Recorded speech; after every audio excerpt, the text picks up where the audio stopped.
Comme un lundi, non, c'est pas un lundi. Non.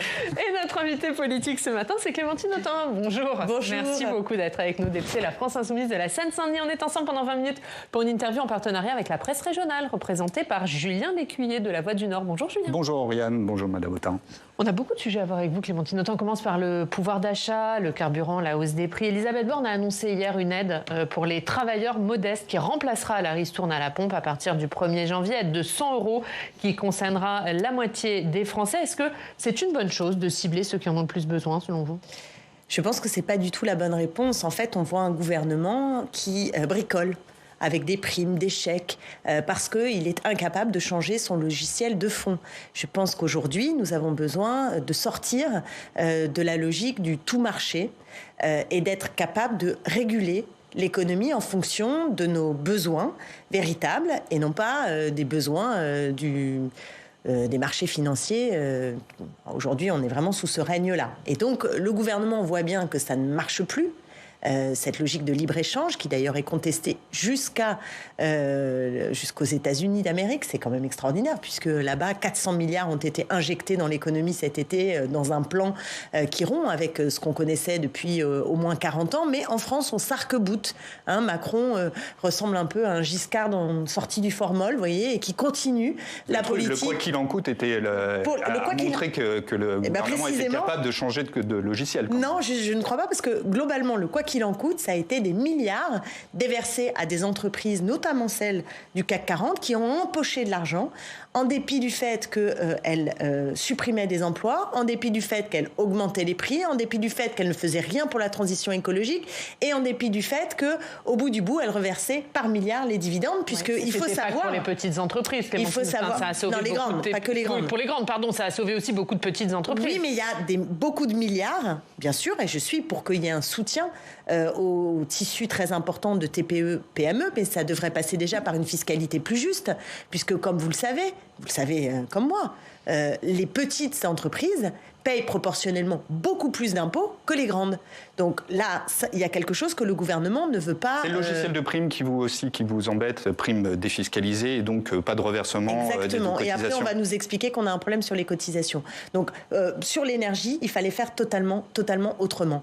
Alors, je dis totalement, il y a le mot total, vous l'entendez dedans, voilà, oui, qui lui fait exploser ses profits. Donc, je pense qu'il vaut mieux s'accaparer les profits de Total, c'est-à-dire faire en sorte que tout cet argent qui a été dégagé impunément dans une période de crise revienne dans le giron public, qu'on ait un pôle public de l'énergie pour qu'il y ait un pilote dans l'avion, qu'on ne soit pas dépendant des logiques de marché, mais qu'on puisse intervenir.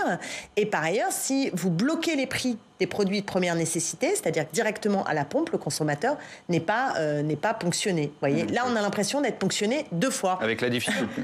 À la pompe, et ensuite parce que nos impôts servent à soutenir une économie qui est une économie qui ne sert pas nos besoins. Sur les coupures d'électricité, est-ce que vous avez été rassuré? Je vous remercie de parler de coupure d'électricité, non de délestage, espèce de nouveau mot. Non, mais on a une espèce de novlangue, incroyable. C'est le terme technique. Oui, c'est le terme technique, sauf que mais en effet, vous avez raison. Nous sommes dirigés par des technos, vous avez parfaitement raison. Non, c'est pas ce que j'ai dit non plus. Mais je pense qu'à un moment donné, c'est bien d'en revenir à des mots qui parlent. Donc, il s'agit de coupure d'électricité. Est-ce que vous avez été rassuré par les déclarations d'Emmanuel Macron, qui dit que cet hiver, on va tenir, qu'on est un grand pays en matière énergétique et qui fustige les scénarios de la peur? Écoutez, tant mieux. Si on n'a pas de coupure, je pense que ça serait raisonnable qu'on n'ait pas de coupure dans une puissance économique aussi grande que la France. Imaginez qu'on ait des coupures d'électricité. Mais désolé, mais la parole de Macron n'est pas parole d'évangile. Et je constate qu'en France, on a des ruptures de stock de Doliprane. Qui l'eût cru? Et donc, le fait qu'on anticipe ces problèmes-là, c'est bien qu'il n'y a pas de pilote suffisamment agissant dans la place, comme on l'avait vu au moment de la crise Covid, c'est-à-dire qu'on a des gouvernements qui ont dépecé les capacités de l'État d'organiser, de planifier, et ce qui est profondément grave, et je trouve qu'on l'a vu aussi avec McKinsey. McKinsey, on a vu que l'État était obligé de recourir, en tout cas se sentait croyais, obligé de recourir à des cabinets privés pour organiser son propre calendrier, ses propres méthodes de planification, etc. Parce que à force de coupures budgétaires, d'austérité, de coupes franches dans les postes de la haute fonction publique y compris, de la fonction publique en général, eh bien au fond, il ne sait plus organiser les choses. Donc c'est très préoccupant d'avoir un État qui, aujourd'hui, ne peut pas garantir... Un État désarmé, mais ces coupures d'électricité, est-ce qu'elles ne posent pas aussi la question de la baisse de la part du nucléaire dans le parc français ? Elle pose la question de notre production d'énergie. Vous savez qu'en ce moment, à l'Assemblée nationale, on est en train d'étudier un texte sur le développement des énergies renouvelables. Ce qui est assez dramatique parce qu'on fait à l'envers. C'est-à-dire que le gouvernement fait tout à l'envers. Au lieu de commencer par les objectifs, et ça fait 5 ans qu'il aurait dû produire des énergies renouvelables. Nous n'arrivons même pas. Nous sommes le seul pays d'Europe qui n'atteint pas ses propres objectifs en matière d'énergie renouvelable. Du coup, vous allez voter ce texte alors, puisqu'il vise à atteindre les objectifs. Non, il ne vise pas à atteindre les objectifs, le texte. Il vise à accélérer les énergies renouvelables. Il commence par la réglementation. C'est-à-dire qu'il part du principe que le problème majeur pour avoir des énergies renouvelables, c'est un problème de réglementation. Il n'y a pas un copec, 1 euro dans Non, mais il n'y a pas d'argent mis dans cette loi. Ce n'est pas une loi cadre. Donc moi, je ne sais pas comment on crée massivement et ça veut dire que vous voterez contre cette loi. Notre vote n'est pas encore arrêté puisqu'on essaye d'obtenir des choses. Donc on jugera sur pièce à la fin du texte. Mais la logique de marché... Sur quoi notamment ? Sur les questions de biodiversité ? Oui, alors le problème... Qu'est-ce qui conditionnera votre vote ? Oui, il est très technique. Il y a différents... Je ne veux pas parler à la place de chef de file. Nous jugerons sur pièce à la fin. Mais je veux vous dire... Mais vous n'excluez pas de voter pour ? Non, je pense pas qu'on va... Non, ça me paraît pas possible. Mais ça peut se jouer entre l'abstention et le vote contre. J'essaie de vous expliquer. Au lieu d'avoir d'abord une loi qui dit quels sont les grands objectifs, d'accord ? Pour notamment qu'à horizon 2050, on ait 100% d'énergie renouvelable. En tout cas, c'est notre point. C'est votre objectif, ça ? C'est notre objectif. Il est ambitieux, mais c'est notre objectif, d'essayer de voir comment on peut avancer vers 100% d'énergie renouvelable. Le gouvernement ne commence pas par là, il commence par un texte sur la réglementation et qui va en fait casser un certain nombre de règles de marché pour aller vers du gré à gré et penser que finalement ça va fonctionner tout seul par la magie de l'offre et de la demande. On va faire exploser le nombre de... Il y a quand même des objectifs en termes d'énergie renouvelable, de développement de l'éolien offshore, de développement de l'éolien terrestre. Non, il n'y a pas d'objectif dans la loi. Ah si, il y a les 40... En tout cas, il y a l'objectif de 40 champs éoliens offshore. Oui, non, mais le problème, c'est qu'en fait, il faudrait se poser la question de notre industrie pour les produire. Et nous proposons de multiplier par 3 pour arriver à 200 000 emplois directement consacrés à ces énergies renouvelables. Il n'y a pas de plan aujourd'hui du gouvernement. Il n'y a pas d'investissement prévu. Il n'y a pas d'argent qui est mis pour le faire. Et on laisse faire le marché et on pense que ça va se régler comme ça. En effet, nous sommes en désaccord avec cette logique. Nous pensons qu'il est temps d'investir massivement dans ce votre abstention à minima. Et on va passer à d'autres sujets parce qu'on a beaucoup de sujets à voir. D'abord les retraites, Julien ? Oui, une petite question puisque hier, il y a eu une réunion autour de la Première ministre et du Président de la République de la majorité sur ce sujet des retraites, sujet inflammable. On comprend qu'il reste encore des arbitrages à faire entre peut-être une ouverture vers 65 ans, âge légal, allongement de la durée de cotisation ou accélération de la réforme Touraine, de montation des trimestres. Ou bien on reste sur 65 ans. Est-ce que dans tous les cas, de toute façon, c'est pour vous une déclaration de guerre ? Moi, je suis abasourdie que le débat soit 64 ans ou 65 ans d'allongement d'âge légal de départ à la retraite. Une écrasante majorité de Français est opposée à travailler plus longtemps. Il n'y a aucune raison de briser notre système et de nous faire travailler plus longtemps, puisque le système lui-même, par répartition, aujourd'hui, n'est pas en péril. C'est pas moi qui le dis, c'est le COR, le Conseil d'orientation des retraites, qui a fait des estimations. Et reste un déficit, il est en déficit. En déficit de combien ? On parle de quoi ? 10 milliards ? 10 milliards sur 340 milliards annuels de prestations. Donc c'est quelque chose qui peut être compensé par ailleurs. Combien de dividendes reversés sur une année, là ? 70 milliards. Qu'on prenne la mesure des choses. Je dis qu'on prenne la mesure des choses. Donc on va nous faire travailler jusqu'à 65 ans. Donc en réalité plus, Parce que si vous dites l'âge légal de départ à 64 ou 65 ans, ça veut dire que dans la vraie vie, suivant le moment où vous avez commencé et le caractère plus ou moins haché de votre retraite, vous allez plutôt partir autour de 67, 68 ans. Alors 67, il y a eu une promesse d'Elisabeth Borne pour ne pas bouger cet âge-là. Non mais vous vous rendez compte ? Est-ce que vous vous rendez compte de ce que ça veut dire pour des millions de gens ? Est-ce que vous savez qu'on a aujourd'hui 1 million de personnes qui, pendant plus de 20 heures par semaine, font des gestes répétés de façon très cadencée? Est-ce que vous savez qu'il y a 2 millions de personnes qui portent des charges lourdes 10 heures par mois? Et vous allez demander à ces gens de travailler jusqu'à 65 ans. Par jour? Par mois. Non, par mois. Et qui vont... C'est déjà pas mal. Non, bien sûr. C'est déjà pas mal, je vous assure. Et qui vont... Mais alors, qu'est-ce que vous allez faire face à cette offensive gouvernementale? Qu'est-ce que vous allez faire concrètement? Très concrètement, on s'est mis en ordre de marche très, très fortement. D'abord, je suis très heureuse de voir que les syndicats se sont organisés en intersyndical et ont décidé d'en découdre sur la contre-réforme des retraites et vont sans doute appeler à une première journée de mobilisation. Donc, on est très attentifs à cela. Et nous les avons d'ailleurs tout auditionné, les organisations syndicales. Quand je dis nous, c'est à la fois les députés de la NUPES et les sénateurs de tous les groupes de gauche.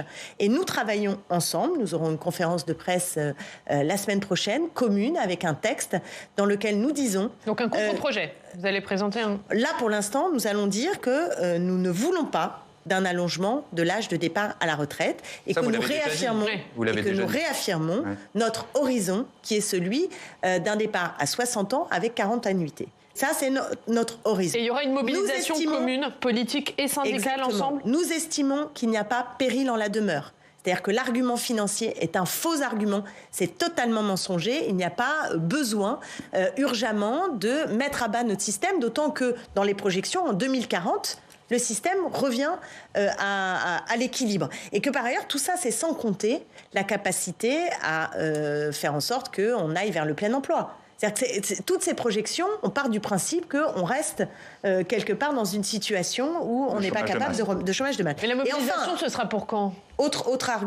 La mobilisation. Vous allez faire une mobilisation commune, politique, syndicale? Est-ce qu'il y aura une manifestation?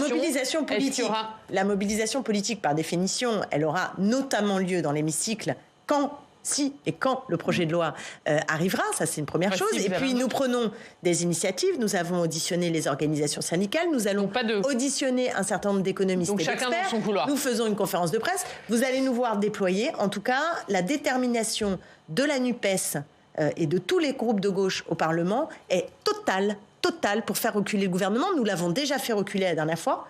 Je m'en souviens bien parce que j'étais aux premières loges avec nos 17 000 amendements et la mobilisation dans la rue. Vous faites pareil quand le texte arrive, des milliers d'amendements? On va réfléchir. À la méthode. L'obstruction parlementaire sera totale. C'est ce que vous nous dites. La détermination sera totale. Mais ça passera par des amendements. La détermination sera totale et vous serez informés de la méthode, vous inquiétez pas, on va en discuter. On parle d'un autre texte, le texte sur l'immigration, puisqu'Elisabeth Borne est venue devant les députés avec Gérald Darmanin, Olivier Dussopt pour présenter les grandes lignes. Un débat avant même la présentation du texte, est-ce que vous dites c'est la bonne méthode? Écoutez, on n'en peut plus. Ça fait 29 textes en 40 ans sur l'immigration. C'est ça, depuis 1980. Depuis même plus que 40 ans, vous imaginez? Non, mais là, sur la méthode, vous reconnaissez que le Parlement est entendu de venir débattre avant de présenter le texte en Conseil des ministres? Écoutez, il y a plein de sujets sur lesquels on pourrait avoir des débats. Le gouvernement choisit d'avoir un temps programmé comme ça de débat sur l'immigration, qui est le thème favori de l'extrême droite. C'est un choix qui n'aurait pas été le nôtre, je vous assure. Il veut dire quoi? Qu'est-ce que vous sous-entendez? On ne peut pas parler d'immigration sans faire forcément... Je ne dis pas qu'on ne peut pas parler, je ne dis pas qu'on ne peut pas parler. D'ailleurs, nous, on est pour en parler, mais dans d'autres termes. D'accord? Ça, c'est la première chose. Logique. Mais la deuxième, c'est que dans les thèmes choisis comme prioritaires, on pourrait par exemple avoir eu 2 heures de débat sur les retraites. On aurait pu. Il y a des concertations.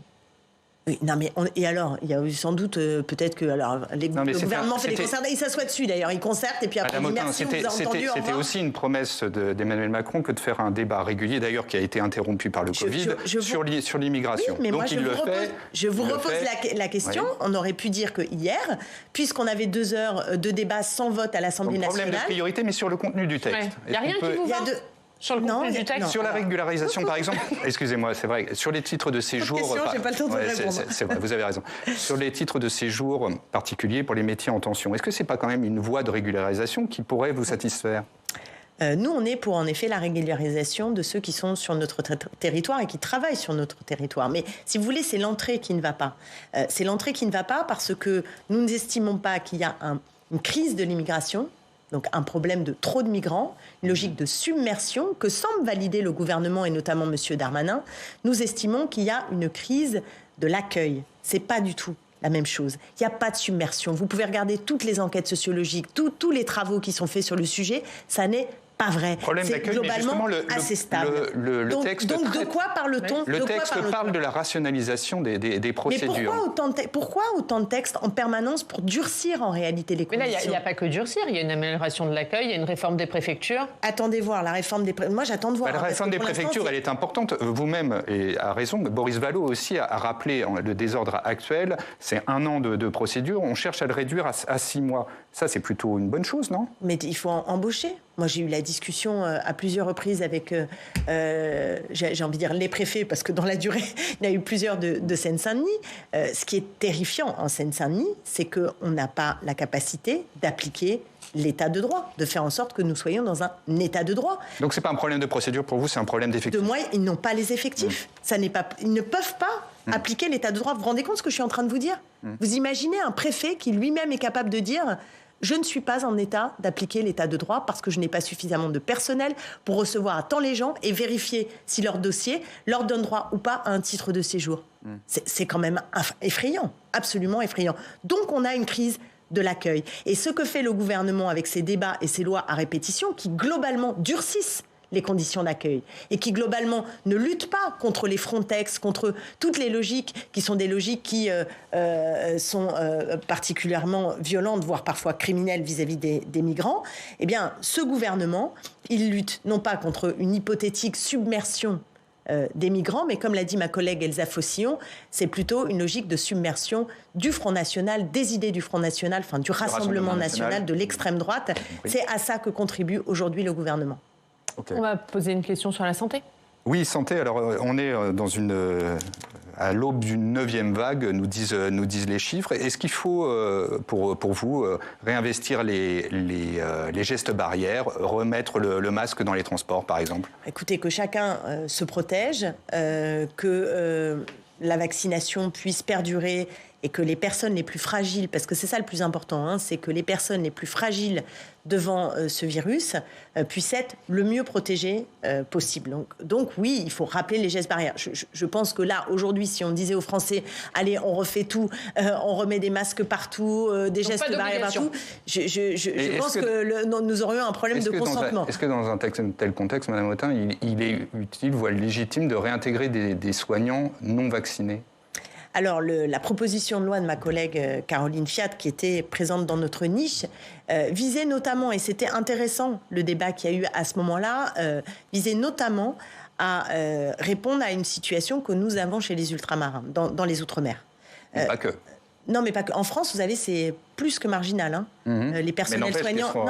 Non, mais qu'on se le dise. Je veux dire, les personnels soignants non vaccinés, c'est une goutte d'eau parmi les personnels. C'est à destination des territoires ultramarins. Je dis juste que, en revanche, nous avons une situation qui est une situation critique chez les ultramarins et qu'il y a je crois qu'il y a la nécessité quelque part d'effacer l'ardoise des tensions qu'il y a eu et qui sont en partie liées au drame du chlordécone et de la défiance à l'égard de la parole de l'État. Non, mais là, politiquement, cette nécessité dont vous parlez, Clémentine Autain, justement, est-ce qu'elle légitimait le fait que Caroline Fiat puisse juger nécessaire d'investir une niche parlementaire Rassemblement national tel que ça avait été proposé par le groupe Rassemblement national. Vous avez vu ce qu'a dit de façon extrêmement claire notre groupe. Après des tergiversations. Il n'y aura pas de proposition de loi portée par notre groupe dans la niche du Rassemblement national. Elle a fait une erreur, Caroline Fiat. Il n'y aura pas. Est-ce qu'elle a fait une erreur, Caroline Fiat? Vous avez été piégé politiquement par le Non, mais alors, il n'y a pas de piège, nous ne serons pas dans cette niche. Voilà, donc il est hors de question. Moi, je vais vous dire les choses franchement. Est-ce qu'elle devait refuser tout de suite? Il y a un moment donné, il faut avoir une colonne vertébrale politique. Mais justement, à l'Assemblée aussi. Toute collusion, toute confusion avec l'extrême droite est inacceptable, est impossible, est impensable. Je ne peux pas vous le dire plus nettement, donc c'est non. Voilà, c'est non. Je pense en effet qu'il faut à chaque fois être très clair sur cela, d'autant plus qu'il y a un petit jeu. Non, mais il y a un petit jeu. On le voit bien, des médias, comme on dit, des grands médias mainstream, en permanence expliquer que Rassemblement National et France Insoumise, c'est la même chose, qui quand même est insupportable, parce que si on est un tout petit peu rationnel, on sait que nous proposons des voix qui sont quasiment en tout point radicalement opposées. Radicalement opposées. Voilà, donc il faut arrêter avec ça. Je demande que vraiment chacun ait conscience de la gravité de cette assimilation de l'un à l'autre. Et quand il s'agit de balayer devant notre porte, il faut en effet que nous ayons une colonne vertébrale suffisamment solide pour ne jamais se retrouver piégés, notamment par l'extrême droite. Tout le monde est clair chez vous, à la France Insoumise, parce qu'il y a des voix chez vous qui disent que si pour faire tomber le gouvernement, il faut s'associer avec le RN, on s'associe avec le RN. Non, mais on ne s'associe pas. Attention, faites attention. Hier, par exemple, sur la loi LOPMI, sur les votes, vous pouvez avoir des groupes, enfin l'extrême droite et la majorité qui votent ensemble. Ils l'ont fait sur la loi pouvoir d'achat. Est-ce que vous dites... Il n'y a pas d'association demandée, c'est ça que vous voulez dire. Est-ce que vous dites, pour autant, c'est la même chose, la Macronie et l'extrême droite. Et sur la loi pouvoir d'achat, ils ont voté la même chose. Sur la réintégration des soignants, vous voteriez la même chose, mais pas d'association. On met des bornes, on ne fait pas de motion de censure commune, ça n'arrivera pas, vous voyez ce que je veux dire. Mais de dire qu'à aucun moment, les députés des différents groupes vont appuyer sur le même bouton, écoutez, soyons raisonnables, ça n'a pas de sens. Donc ça, il faut arrêter ce petit jeu. Une dernière question, Julien ? Une dernière question, mince, on en avait tellement encore. Mardi prochain, Adrien Quatennens passera devant le juge dans le cadre d'une procédure de plaidé coupable pour des violences conjugales à l'égard de son épouse. Des décisions sur son maintien au sein du groupe LFI seront-elles prises à la suite de cette décision ? Tout à fait. Et nous avons entamé des discussions au sein de notre groupe pour réfléchir justement à ce que nous allons faire. Alors, nous attendons la décision de justice, Elle est connue, on va dire. C'est un plaidé coupable. Donc, oui, mais même dans un plaidé coupable, s'il a un rappel à la loi, d'abord, ça peut évoluer. Moi, j'ai entendu les déclarations de Céline Quatennens qui parle de violences répétées physiques et morales sur plusieurs années. Donc, moi, possiblement une premier pas, d'accord. Oui, mais donc je ne sais pas ce que la justice va retenir. Est-ce qu'elle va faire un simple rappel à la loi ou est-ce qu'au bout du compte, ça sera renvoyé devant une cour pénale ? Moi, je ne sais. Vous savez peut-être. Moi, je ne sais pas. Non. Voilà. Non, mais ça veut dire que s'il y a rappel à la loi, il n'y aura pas d'appel à la démission. C'est ce que vous nous dites. S'il écope d'un rappel à la loi. Nous n'avons pas dit que nous voulions une démission d'Adrien Quatennens. La question est juste, et celle de l'appartenance à notre groupe et celle des conditions qui permettraient à Adrien Quatennens de revenir. C'est ça le sujet. Voilà. Et on en débat. C'est pas facile. C'est pas facile d'abord parce que ce sont des problématiques nouvelles liées à la vague MeToo, donc auxquelles nous devons faire face, que nous avons un devoir d'exemplarité évidemment, et en même temps, quand je dis comme c'est dans notre groupe, c'est un camarade, donc c'est forcément toujours très douloureux comme moment, mais nous avons dit que nous voulions prendre une décision politique et qui repose sur nos principes et qui permettent que nous affirmions aussi notre engagement. Donc ça veut dire que politiquement parlant, je ne parle pas de la décision de justice, politiquement parlant, pour vous, le maximum de la sanction, ça serait une exclusion du groupe. Vous ne lui demanderez pas de démissionner de son mandat Écoutez, moi, je vous réponds sur rien là-dessus. Je pense que c'est important qu'il y ait une décision du groupe. Elle n'est pas prise. Nous attendons d'être éclairés par la décision de justice. Et après, on verra. Je peux avoir une dernière question très rapidement. Il y a l'assemblée du mouvement samedi. Est-ce que vous ferez partie de la direction ? Je n'en sais strictement rien. Non, ça ne strictement rien parce que pas de nouvelles. Il n'y a pas de nouvelles jusqu'à présent. Je ne peux pas vous dire mieux. Je n'en sais rien. À ma connaissance, je ne suis pas invitée samedi à l'Assemblée représentative, donc je ne sais pas. Je ne peux pas répondre à votre question. C'est un peu quand même étonnant de ne pas être invité. Écoutez, je ne fais pas partie de la commission qui a organisé cela. J'avoue que je n'ai pas tous les éléments pour comprendre exactement comment se réorganise le mouvement.